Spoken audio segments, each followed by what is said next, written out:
Nous sommes jeudi 29 août 2019. Mesdames et messieurs, bonsoir. C'est l'heure de votre journal sur Chirfla Télévision. Le dernier convoi du consortium Danaya Al-Umra du pèlerinage édition 2019 est arrivé à Bamako en provenance de la Mecque dans la nuit du mardi 27 août après un mois d'adoration au lieu saint de l'islam. Ils sont plus de 2000 pèlerins à avoir pris part au rituel du 5e pilier de l'islam. Voyons tout cela en détail avec un commentaire signé Moussa Fomba. Ils sont au total plus de 2000 personnes à avoir accompli le 5e pilier de l'islam en terre sainte d'Arabie Saoudite au compte de 50 agences de voyage. Un exploit rendu possible grâce à l'effort du consortium Danaya Voyage Al-Umra. Ainsi, l'avion du dernier convoi a atterri à Bamako dans la nuit du mardi 27 août. Aujourd'hui, je remercie le bon Dieu de nous avoir permis, par le biais du consortium Al-Umra Danaya, d'être tous nos pèlerins et les agences qui ont pris le vol avec nous. On peut dire aujourd'hui à la date du 27 août 2019 que tous nos pèlerins sont arrivés sains et saufs à Bamako. Donc je remercie le bon Dieu et j'adresse un remerciement à l'endroit de tous les agences qui ont donné leur confiance ou porté leur confiance vis-à-vis du consortium Danaya Al-Umra. Je les remercie et je prie Dieu pour que la campagne 2020, que Dieu nous montre ça dans la sérénité. Ce partenariat fécond entre Danaya Voyage et Al-Umra cette année a permis aux pèlerins de faire le Hajj dans de meilleures conditions à travers des guides depuis les séances de formation débutées à Bamako jusqu'à la Mecque. Une démarche hautement saluée par les participants. Alhamdulillah, on est bien arrivé, Inch'Allah, en bonne santé. Il n'y a pas eu Il n'y a pas eu de difficulté, Inch'Allah. C'est le dernier vol du groupe consortium Danaya Al-Umra. Un message à tous les pèlerins maliens de se lever tôt pour l'année prochaine pour inscrire chez Danaya et Al-Umra. Nous sommes bien arrivés, on est bien partis, on est bien arrivés. Nous prions pour quand même que ceux qui n'ont pas eu la chance de partir cette année puissent partir l'année prochaine, Inch'Allah. Bon, le dernier mot, nous pensons que vraiment ça a été une très bonne chose, surtout avec cette fusion, la fusion Danaya Al-Umra, ça a été une très bonne chose. Pour un coup d'essai, ils ont reçu un coup de maître. Rappelons que le consortium Danaya Voyage Al-Umra est à sa première expérience et a déjà à son actif à plus de 2000 pèlerins. Vivement l'édition 2020. La société Aminata Konaté a procédé à travers son PDG à une remise de motos tricycles aux personnes handicapées. Un geste qui permet de faciliter l'employabilité de ces personnes vulnérables. L'événement a réuni plusieurs personnalités politiques et administratives. C'était ce mercredi 28 août au siège de l'Association malienne des personnes handicapées physiques. Un reportage de Samaïra Sanogo et Ablay Sogodogo commenté par Amadou Kamara. 8 motos tricycles, c'est la quantité du don de la société Aminata Konaté à travers son PDG Bourama Doumbia, destiné aux personnes handicapées, revendeurs des produits de l'entreprise. Ce geste, qui vise à faciliter la mobilité de ces personnes vulnérables, est une promesse de M. Bourama Doumbia qui décide d'employer tous les 3 mois des personnes vivant avec un handicap physique. L'objet de la rencontre de ce soir, c'est une cérémonie de remise officielle de motos au tricycle à certaines personnes vivant avec un handicap. Donc l'objet de la cérémonie, c'est bien une remise solennelle et symbolique d'engins tricycles à des partenaires de la société Aminata Konaté Baramousso, mais des partenaires particuliers qui vivent avec un handicap. Bon, je suis très touché parce que de manière classique, cette catégorie de personnes, on les voit dans un coin de rue en train de demander. Mais à partir de ce moment-là, ces individus aujourd'hui se considèrent comme des membres à part entière de la société. L'Association malienne des personnes handicapées physiques, qui se fixe pour mission de combattre le chômage de ses membres, a tout d'abord remercié le donateur pour sa générosité et son engagement pour leur cause, avant de solliciter d'autres structures à imiter la société Aminata Konaté. Personnellement, j'ai apprécié ce geste à sa juste valeur. Comme j'ai eu à le dire dans mon discours, ce geste est venu d'un cœur pur. Moi, ça me fait à peu près une vingtaine d'années. Je n'ai jamais vu une telle scène dans ma cour, une telle donation dans ma cour. J'ai eu à le dire, il est le pionnier parmi les sociétés qui ont initié un tel geste. Nous ne pouvons que le remercier. Personnellement, j'ai été surpris, puisque je n'ai pas été associé à cette organisation, je n'ai pas été informé à temps, on m'a fait une surprise. Imaginez quelle est ma joie. Combien me donner au moins 8 motos pour faciliter la mobilité à 8 de mes agents. 8 motos, si vous voulez multiplier par 500 000, ça fait combien de mille? Donc, vous voyez un don, un tel don, vous pouvez estimer à sa juste valeur que ça vient d'une société malienne.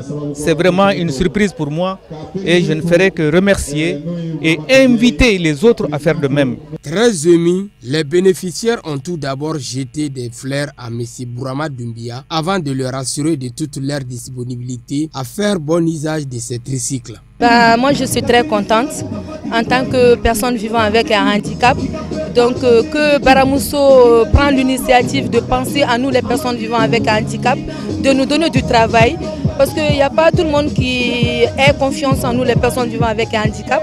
Donc, si Baramousso nous donne un travail, ça peut que nous combler, ça peut que nous donner de la joie, du bonheur. Nous sommes très heureux pour ça. Des sketchs sur la bonne qualité des produits Baramousso, la remise symbolique des clés des tricycles ainsi que des prestations artistiques ont été les temps forts de cette cérémonie.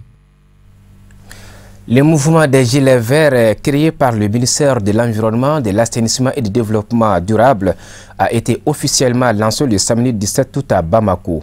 Ce mouvement a vocation principale de mener des activités de sensibilisation sur la protection et la préservation de notre cadre de vie tant à Bamako qu'à l'intérieur du pays. Que pensent les Maliens de cette initiative du département en charge des questions environnementales? Élément de réponse dans ces reportages signés Amadou Diallo et Sédou Niari. Le mouvement des Gilets Verts regroupe en son sein des organisations religieuses et coutumières, des associations de jeunes et de femmes, des chasseurs et plusieurs autres acteurs de la société civile malienne. Il vise à apporter une contribution significative dans la protection de notre cadre de vie et un changement de mentalité et de comportement sur la protection de l'environnement, une première dans notre pays. Vous savez, effectivement, la chose la plus difficile à changer, c'est le comportement acquis. C'est extrêmement difficile, mais je pense qu'avec la sensibilisation, n'est-ce pas, rien n'est impossible. Et je pense que les collectivités territoriales, à travers, n'est-ce pas, la société civile et toutes les composantes, n'est-ce pas, se sont engagées à, n'est-ce pas, à signer ce pacte pour accompagner le département à réussir, n'est-ce pas, cette initiative qui est une première au Mali. Et qui est aussi, je peux dire, une première un peu en Afrique, quand on regarde, n'est-ce pas, les pays africains, partout, nous sommes confrontés à des problèmes d'insalubrité, des problèmes également de défense, n'est-ce pas, de l'environnement. Concernant l'environnement, tout ce qui concerne l'environnement, ça nous concerne. Et leurs activités sont basées sur le curage des caniveaux, les récoltes des ordures, la protection et l'entretien du fleuve Niger.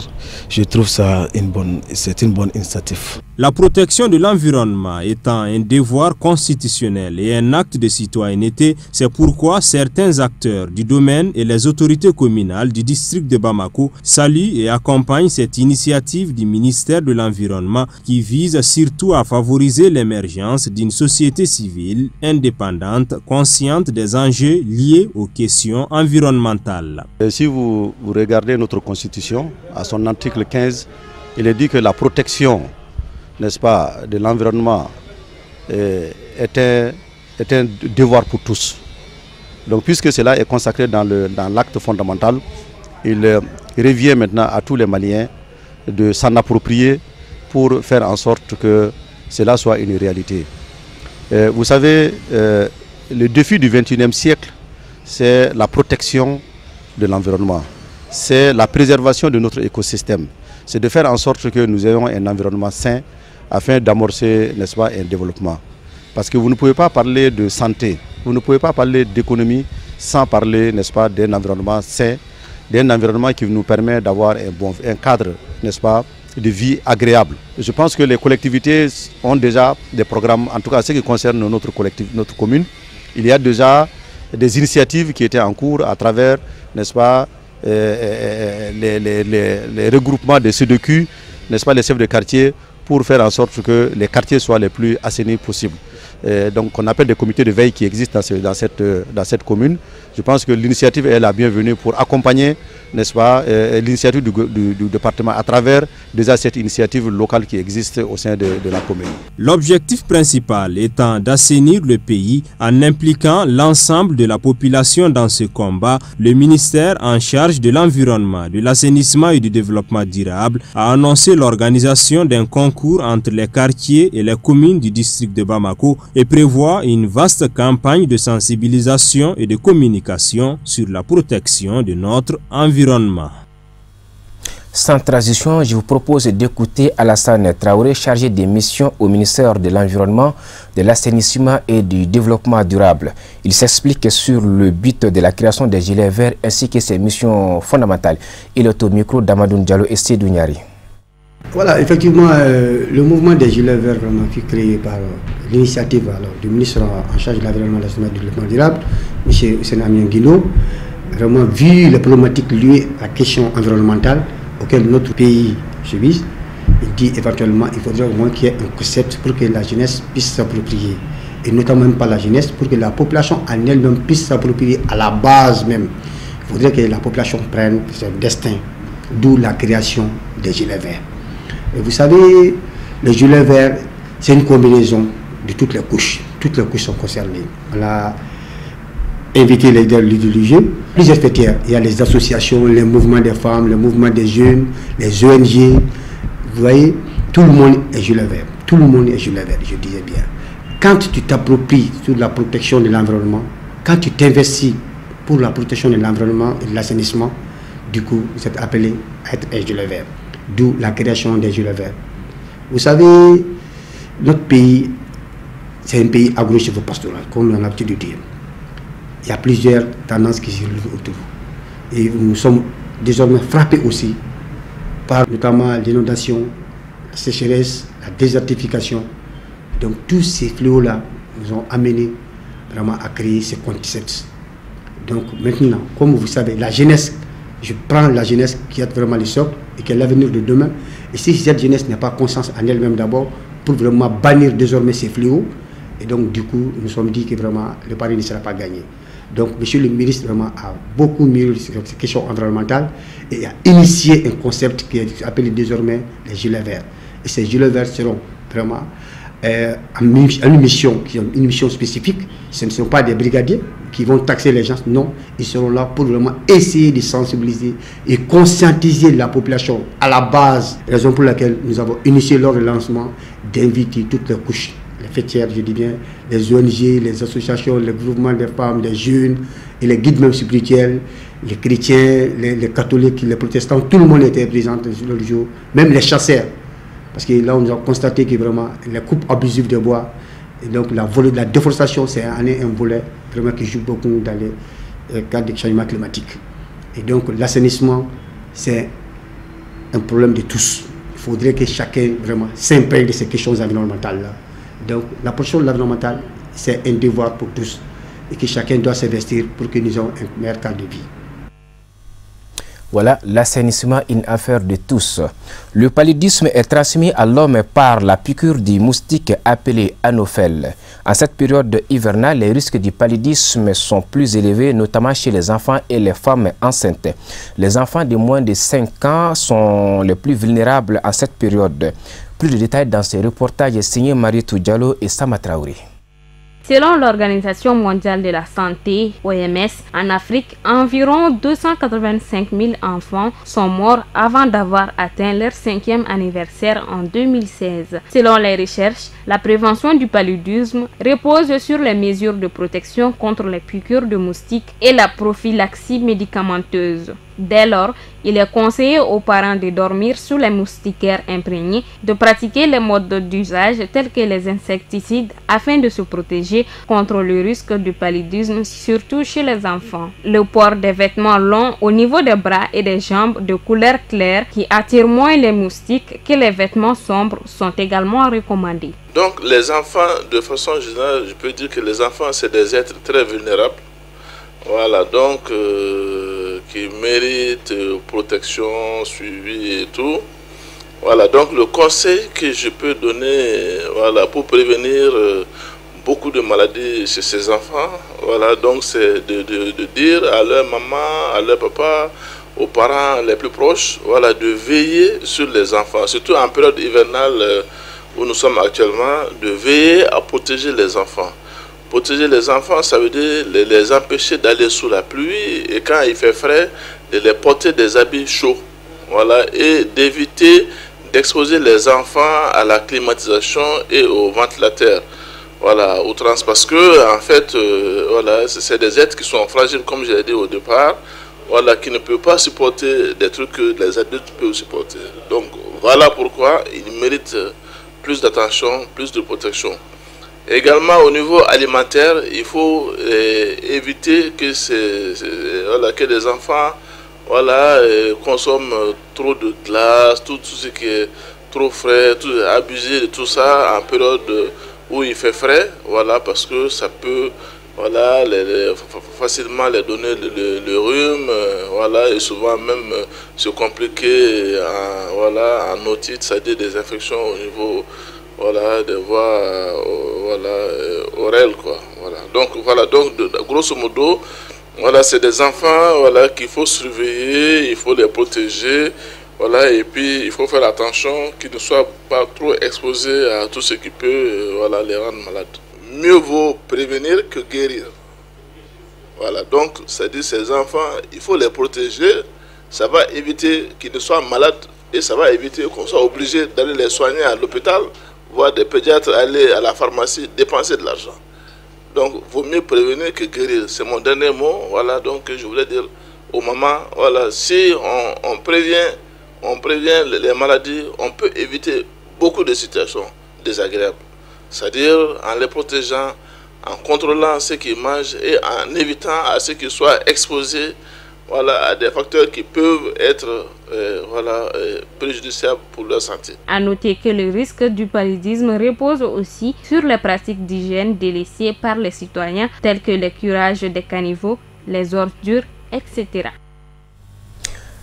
Au Burkina Faso, le ministre de la Défense a lancé une campagne de recrutement exceptionnel de 500 militaires. Ceux-ci viendront renforcer les rangs de l'armée nationale lourdement touchée par des attaques terroristes meurtrières et répétitives. On retrouve Mariétou Diallo pour les commentaires. Du 15 septembre au 12 octobre, 487 garçons nés entre le 1er janvier 1996 et le 31 décembre 1998, dont 143 pour les besoins spécifiques des forces armées nationales, seront recrutés, indique un communiqué daté du 26 juin et signé du ministre de la Défense, Moumina Cherifsi. 13 filles seront également enrôlées en raison d'une fille dans chacune des régions du pays lors de ce recrutement qui se déroulera sur toute l'étendue du territoire national. En février, le ministère avait déjà organisé un recrutement de la classe 2019 au profit des forces armées nationales. Depuis début 2015, les attaques djihadistes de plus en plus fréquentes et meurtrières, en particulier dans le nord et l'est, ont fait plus de 500 morts. L'armée burkinabé fait de plus en plus face à des attaques djihadistes, dont la plus meurtrière en date, qui a visé un détachement militaire à Koutougou, dans le nord du pays, a fait 24 morts et 7 blessés. Les forces de défense et de sécurité, manquant de moyens, semblent incapables d'enrayer les attaques, tandis que la menace, d'abord concentrée concentrée dans le nord, touche plusieurs autres régions du pays, dont les régions de l'Est et de l'Ouest. Les djihadistes, qui étendent leur influence, disposeraient de plusieurs centaines de militants armés dans le pays, selon une source militaire française. Voilà, c'est ce qui nous conduit à l'actualité internationale. Un commentaire signé Moussa Fomba.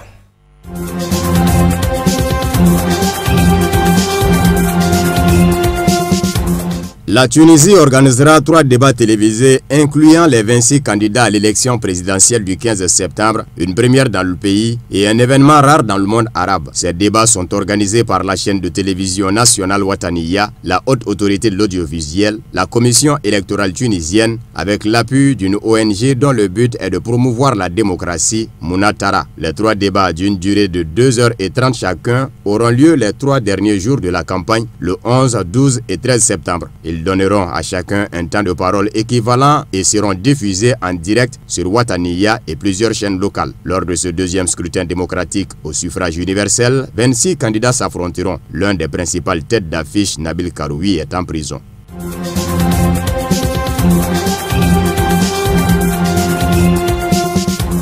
Martin Fayoulou, qui revendique la victoire à l'élection présidentielle en RDC, a dénoncé l'omniprésence des membres du camp de Joseph Kabila au sein du gouvernement de coalition annoncé lundi. Toujours aussi radical dans son langage et dans son engagement, le candidat malheureux qui revendique la victoire insiste « La vérité doit être rétablie sur les scrutins organisés par la Commission électorale nationale indépendante CENI en décembre 2018 ». Le nouveau nom de la plateforme de Martin Fayoulou apparaît tel une réaction à la stratégie de Lamouka. Les poids lourds de la coalition qui a soutenu la candidature de ce dernier, à l'instar de Jean-Pierre Mbemba et Moïse Katumbi, ont déclaré avoir tourné la page de la contestation tout en continuant de revendiquer la victoire de leur poulain. Martin Fayoulou juge que depuis la transformation de Lamouka en plateforme politique, cette dernière a fait preuve d'un certain immobilisme. Aussi, Fayoulou a critiqué le gouvernement nommé par Félix Tshisekedi. Il dénonce le manque, dit-il, de nouveaux visages.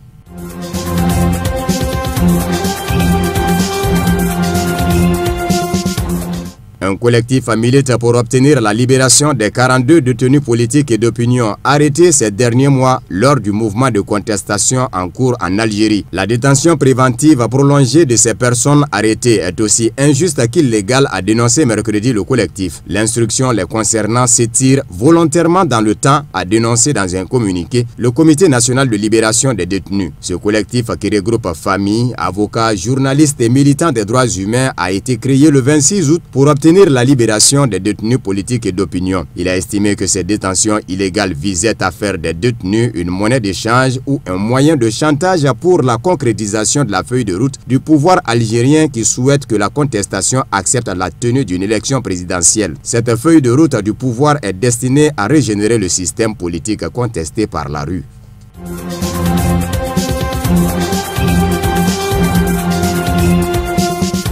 Le président italien Sergio Mattarella a chargé jeudi Giuseppe Conte de former un nouveau gouvernement de coalition entre le mouvement 5 étoiles et le Parti démocrate. Les deux formations doivent maintenant tomber d'accord sur le programme et la composition de leur futur gouvernement. Selon Luigi Maio, chef du mouvement 5 étoiles, il n'existe pas de solution de droite ou de gauche. Il existe seulement des solutions, a-t-il affirmé. Réponse de Matteo Salvini, chef de l'extrême droite. L'alliance entre le mouvement 5 étoiles et le Parti démocratique, la reconduction de Giuseppe Conte, c'est une vaste blague. L'idée, ils ont dû l'avoir à Biarritz sur proposition de Paris, Berlin et Bruxelles, ironise-t-il. Giuseppe Conte, c'est quelqu'un qui a fait du mal à l'Italie, à son peuple, à son gouvernement qui était en train de rendre orgueil, dignité, souveraineté et futur aux familles et aux entreprises italiennes. Fin de citation.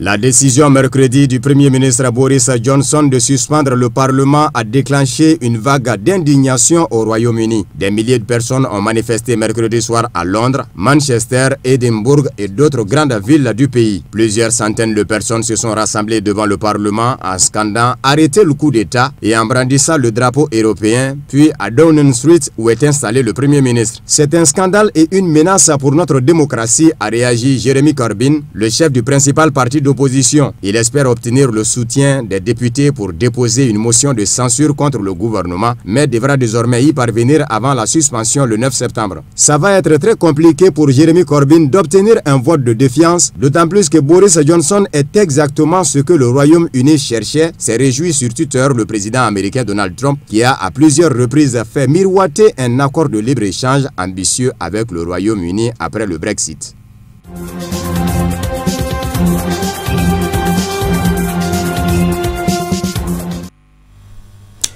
Point final à cette édition. Merci à vous qui nous suivez depuis Libreville au Gabon. Bonsoir.